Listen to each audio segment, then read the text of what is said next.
دا تاسو ته چې ښکاري دا نوښار کې د زراعت ځمکو باندې د ایریګیشن ټویلونه دي جي هغه نوښار چې 80% د دې زراعت سره وابسته دی.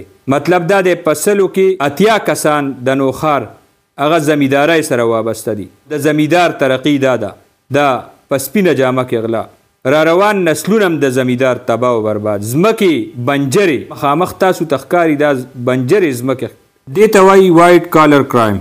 په سپینه جامه کې غلا مړه دا د نوښار زمیندارانو سره دوکه نه ده، فراډ نه دی، د هغوی په حق باندې ډاکه نه ده. د عربونو رپورټ ویلونه ورله تباه و برباد کړل. د هغوی ځمکې بنجرې شوي دي. د قصده دا ټویلونه شاړ کړي دي. په دې ټویلونو خلک هم پرتې شوي دي، سولر هم پې لګېدلي دي. اوس پې نه سولر شته او نه ټرانسفارمر، هغه ماشینونه هم ترې نه وړي دي. دغه وجه ده چې نوښار ځمکې بنجرې شوي دي. دا د زمیندارانو په حق باندې ډاکا چولې شوې ده او د هغوی د بچو د خولو نه نوړی راښکلی شوي دي. دا د نوښار 25 لکو خلقو نه غلا ګڼم. دې ته وایي وایټ کالر کرایم، په سپینه جامه کې غلا.